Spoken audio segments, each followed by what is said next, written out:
So I want to go I'm through super all of these excited about the things, show. right? Yes. Right. So we're going to call the show Keeping Score, because keeping score right now, the way I figure the score is like Trump 13 and the Democrats or the deep state or whatever you want to call it, 0. Mhm. Right. Are you tired of the winning yet, Robert? That's my question. Are you tired of the winning? So no, of course not. I mean, whoever gets tired of winning. But wait a minute. Wait. See what I have here? Oh, an avocado? This is my Chuck Schumer moment. So did you see? So Senate Minority Leader Chuck Schumer complaining about tariffs on Mexico holds up a beer. I didn't even see the beer. It was probably like a Corona or something, or maybe it was a Dos Equis, right? I don't drink beers, or I went out of bottle. I want my Chuck Schumer moment. And he holds up an avocado and go, these things are going to cost more. I mean, if that's the level of opposition that they've been reduced to, I mean, these guys are in trouble, right? I mean, and by the way, so is this like an ethnic thing where he brought up the avocado because it's in guacamole, right? I mean, but I sit there. They cannot help but let out their inner racism, Robert. That is the reality. So, but think about it. Just on the threat of tariffs alone, you get Canada to pony up $1.3 billion for border enforcement. They now name a fentanyl czar because fentanyl is also coming south. Mexico then blinks and agrees to 10,000 troops to the border, to the Mexican border. And Trump designates the cartels as terrorist organizations, which allows us to go after them, right? Yep. You can't make this stuff up, right? And then, honestly, Robert, do you know, just out of curiosity, I don't know if this is derailing your trajectory for the show today, but do you know why the cartels have not been called terrorist organizations to date? I've wondered this for decades. You know, that I never asked myself that question. So I didn't, by the way, I didn't know you were decades old, but so you couldn't have been wondering it for too many decades. But so explain, is this be like woman splaining? You can explain this to me. So I just think, like, if we've known that there's been a crisis on the border for decades, the cartels have been murdering people, they're running drugs and people. I mean, how have they not been labeled a terrorist organization? That sounds like terrorism. That they kill people, they murder people, they traffic. Like, why isn't Mexico labeled them a terrorist organization? Well, I can answer that question. Oh yeah. Oh, I can answer that question. Just do it. Tell me. Well, it's because in Mexico, the cartels, the federal government does not run really the country. It runs certain parts of the country, but in certain parts of the country, I don't know whether it's the majority or not. Look, my mother lived in San Miguel de Allende for 40 years. I was down in Mexico a lot.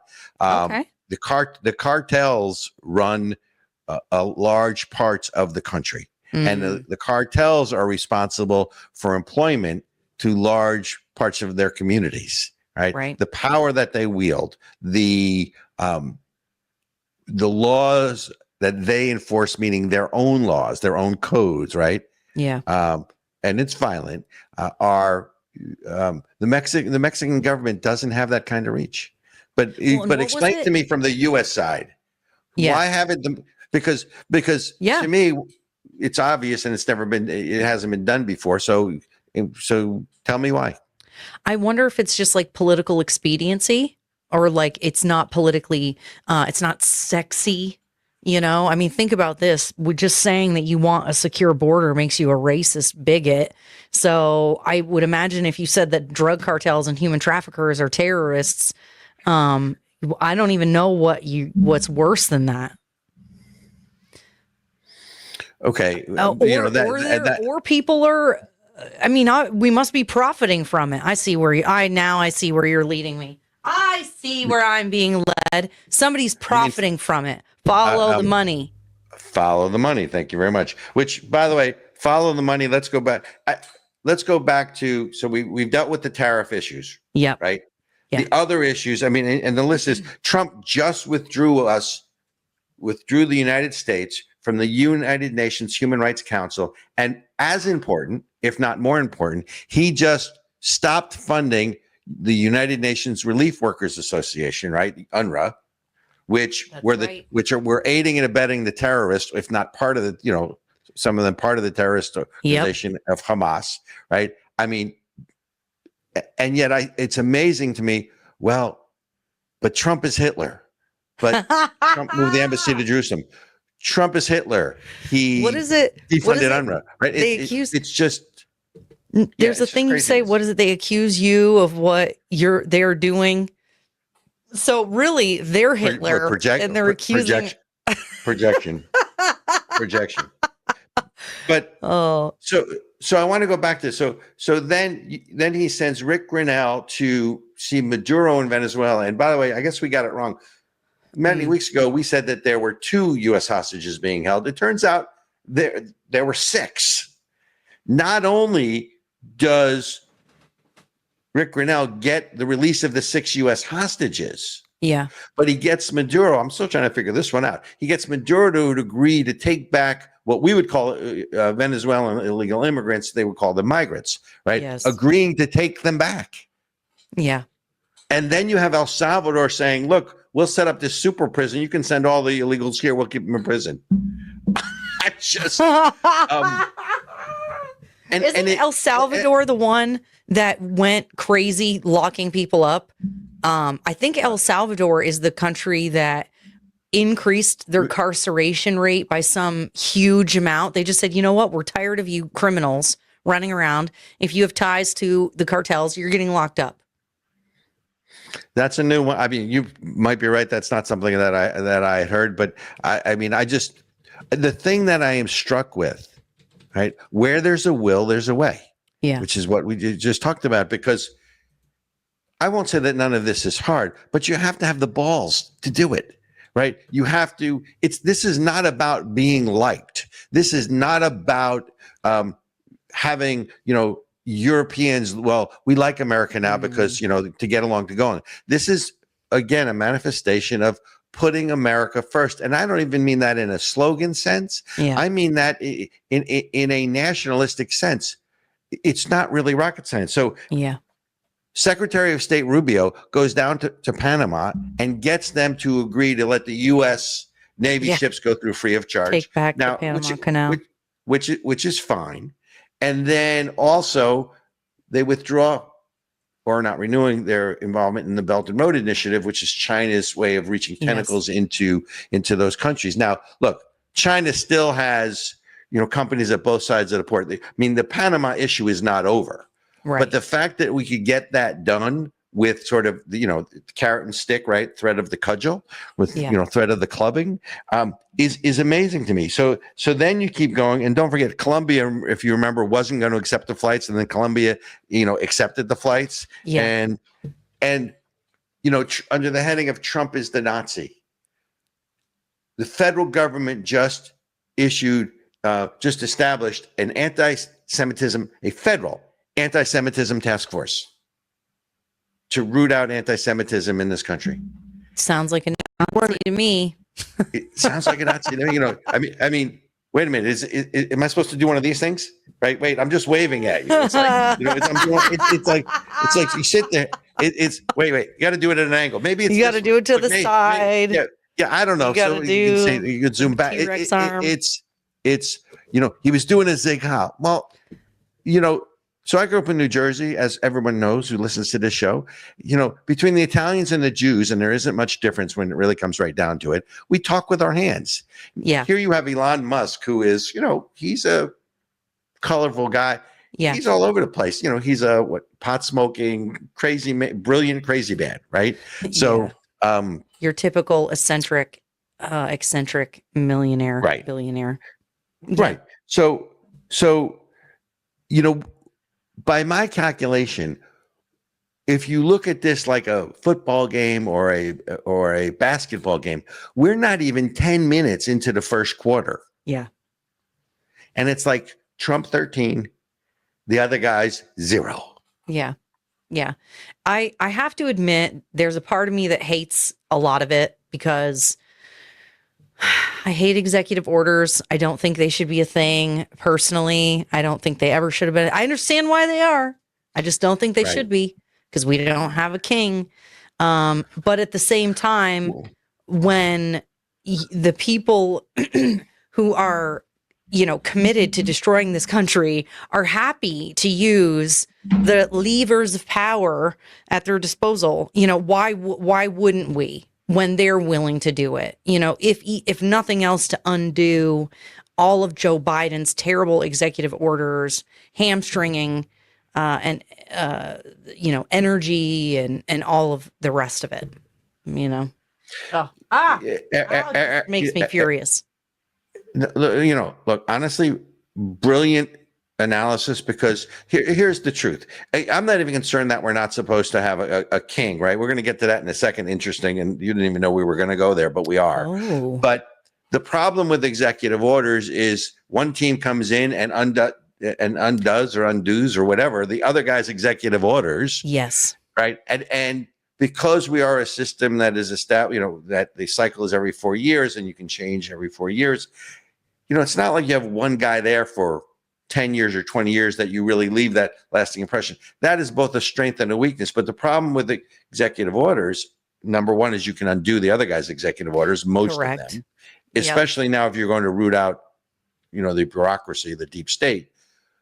But it also takes the burden off of Congress to pass laws, because the whole thing is we're supposed to, one of the things that binds us all together is this sort of sausage making legislative process, which is hard and arduous and does necessitate compromise, right? Executive orders, as much as I love them, or at least love the ones that Trump has put into effect, I agree with you, does not lead to stability, at least to more of the seesaw stuff. Correct. Right? Then you might as well just have a democracy. As opposed to?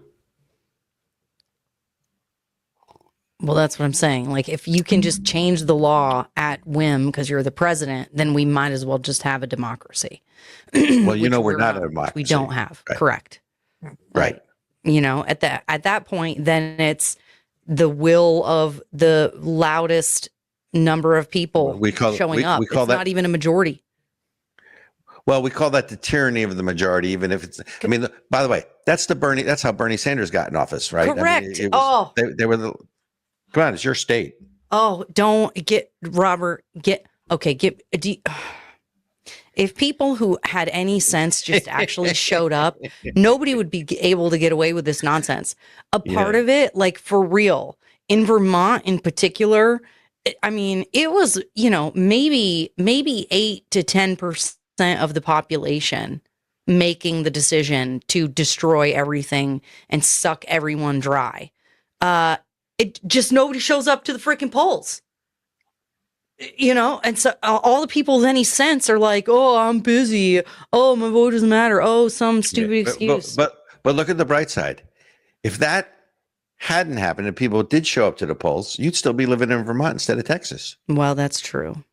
And I love Texas. It's great here. So segue. I'm ready. The next thing you're going to hear coming after Trump.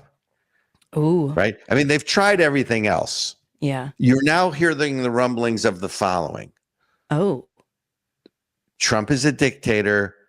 Trump is going to run for office in 2028, or he's not going to leave office, or he is going to ignore the 22nd Amendment, or he's going to, so that's what you're hearing. As a matter of fact, there was this like 12-page article in Politico about Trump's third term, and it was this paranoid analysis of, oh my God, Trump is either the Supreme Court's going to let him, or they're going to overturn the 22nd Amendment,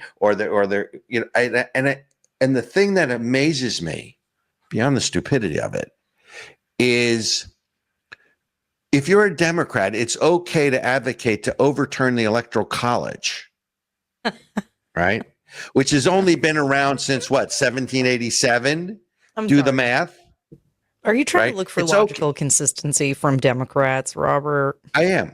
But it's not okay to advocate for overturning the 22nd Amendment, which, by the way, was passed in 1951. Yeah. And the only reason, and let's be clear, I'm not advocating to overturn the 22nd Amendment. I'm not advocating for Trump for a third term. Oh, the other thing they said is that, well, the 22nd Amendment, there's a loophole, which there is. Trump, in theory, could run for vice president.